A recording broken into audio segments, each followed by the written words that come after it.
So there's an angel sent to unlock a portal to hell, unleashing a scorpion-like army of armor-plated locusts that are going to swarm the earth and torture human beings for 5 months straight until each one begs for death? Dear God, what the heck? Hi.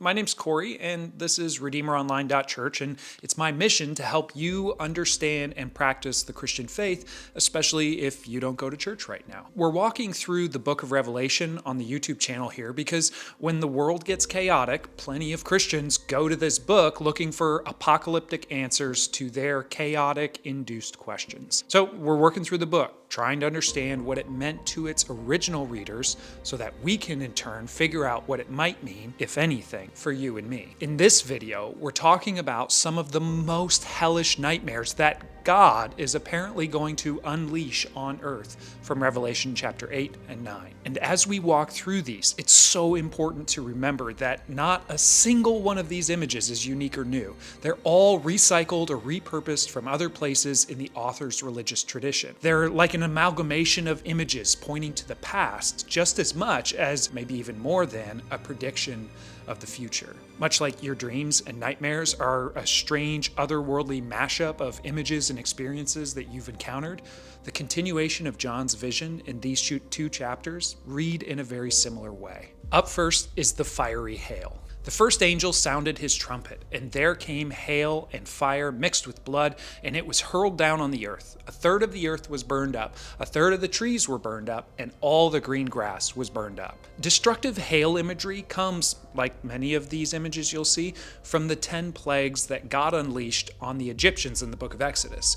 It was done in order to free his people, the Hebrews, from slavery. The Old Testament prophets also pick up on this. Ezekiel and Isaiah picked up on the judgment use of hail, and Ezekiel and Joel used the fire image as well. They were all natural disasters that they interpreted as displays of God's power and judgment. The second angel sounded his trumpet, and something like a huge mountain, all ablaze, was thrown into the sea. A third of the sea turned into blood, a third of the living creatures in the sea died, and a third of the ships were destroyed. Once again, water turning into blood here is an homage to the list of the 10 plagues in Egypt. But this mountain being thrown into the sea image, that's a little bit more obscure.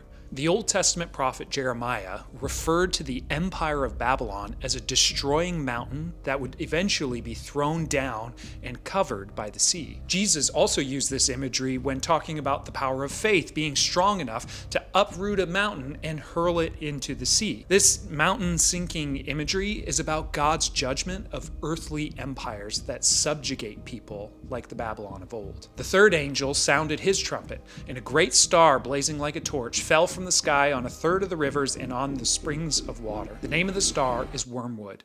A third of the waters turned bitter, and many people died from the waters that had become bitter. The point here is not for us to go looking for a star called wormwood. Absinthos is the Greek word, and it refers to an extremely bitter plant that in high doses can cause hallucinations and seizures. Throughout the Old Testament prophets, the idea of being forced to consume water that was contaminated with bitterness was a symbol of God's judgment, usually against his own people, for neglecting his way of life for them.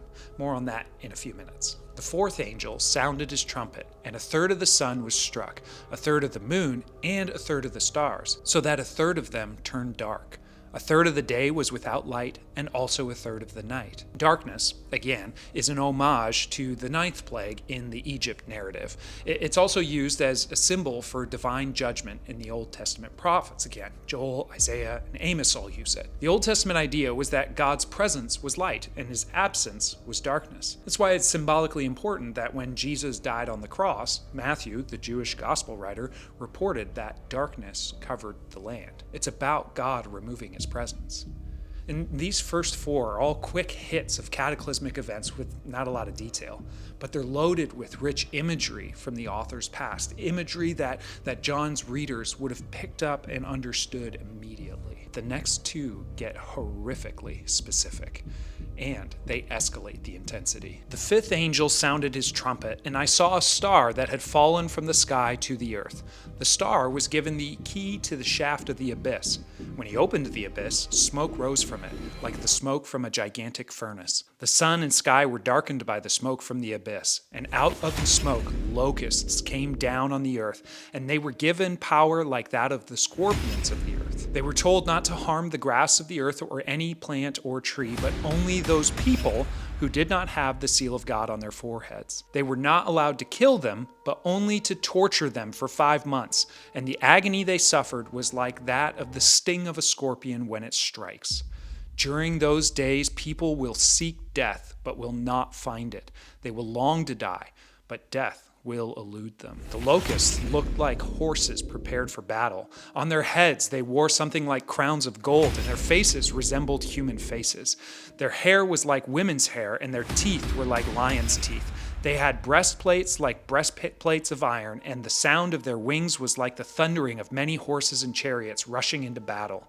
They had tails with stingers like scorpions, and in their tails they had power to torment people for 5 months. They had as king over them the angel of the abyss, whose name in Hebrew is Abaddon, and in Greek is Apollyon, that is, destroyer. So a star falls from heaven, opens up what sounds like the hatch to hell, and then smoke billows out, becoming an army of armored locusts coming out to torture the inhabitants of earth. Now, locusts are also one of the plagues of Egypt, if you can remember, but another place in the Old Testament, they're a metaphor for invading armies and for God's judgment through the Old Testament prophets. A couple of important notes then. Is there a hatch to hell somewhere on earth? Probably not.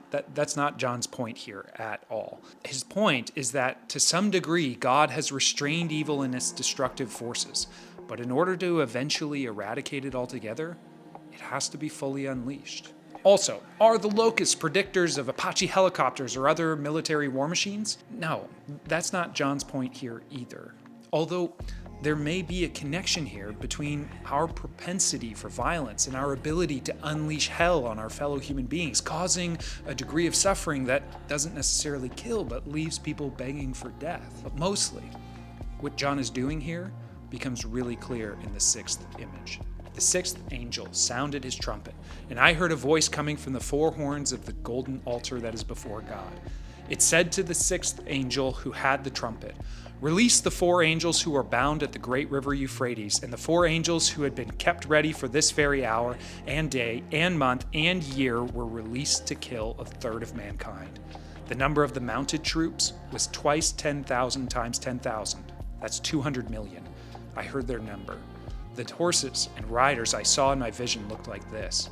Their breastplates were fiery red, dark blue, and yellow as sulfur. The heads of the horses resembled the heads of lions, and out of their mouths came fire, smoke, and sulfur. 1/3 of mankind was killed by 3 plagues of fire, smoke, and sulfur that came out of their mouths. The power of the horses was in their mouths and in their tails, for their tails were like snakes, having heads with which they inflict injury.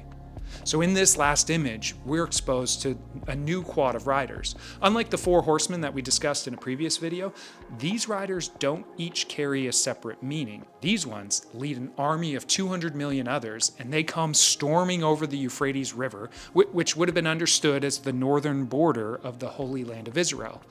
It's really a detailing of that fear of a foreign, unknown threat or enemy just beyond your lands, waiting to be let loose, raising your entire way of life to the ground, which is exactly what this nightmarish army does. In this vision, 1/3 of humanity is eliminated. Okay, so what's the point of all of these hellish, nightmarish images? I mean, should we be on the lookout for falling stars or a hatchway to hell that has horrific locusts? Should we expect to see mountains uprooted and thrown into the sea? No.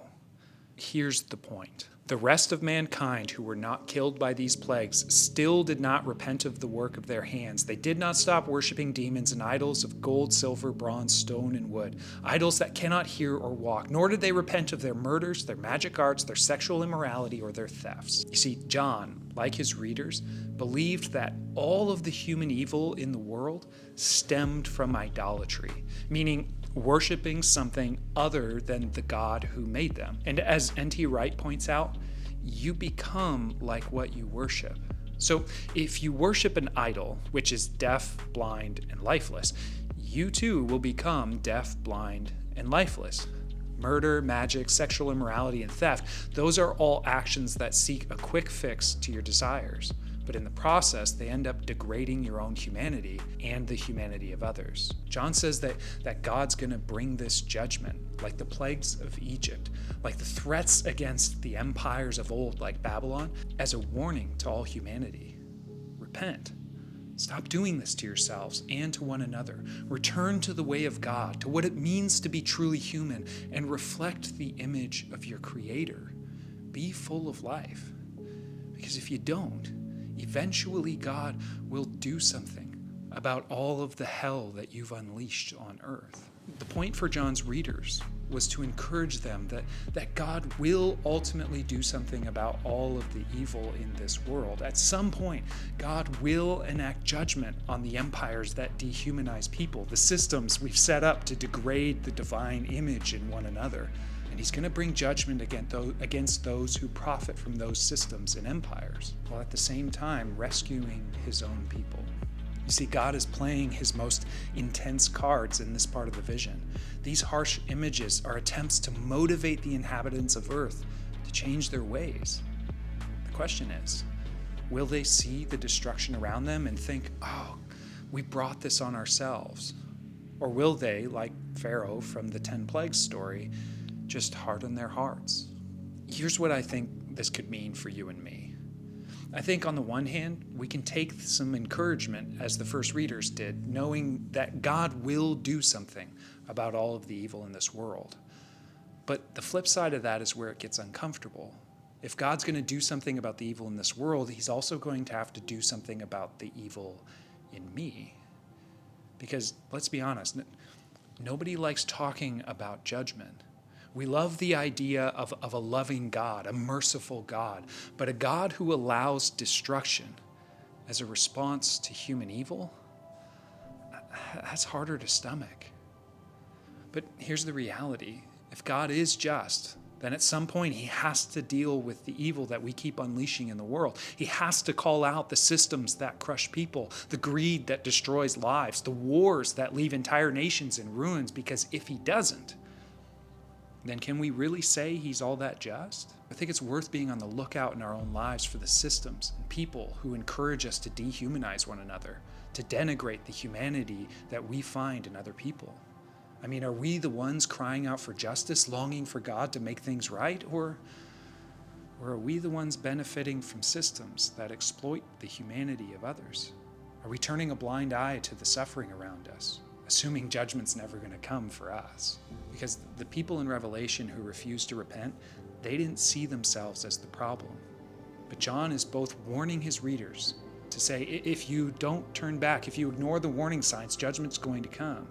And he's promising them, if you do go back to a way of flourishing, God will protect you. That's it for this one. Thanks for watching.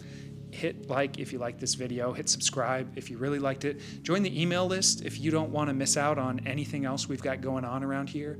And if you want to support this channel, you can do so by going to the donate link in the description. And also, listen, if you're looking for personalized, customized help when it comes to navigating your own faith and spirituality, throw a wave emoji in the comments. I'd be happy to see that and arrange for us to sit down and chat so that you can get some clarity and some direction, especially if you don't go to church. We'll see you next time.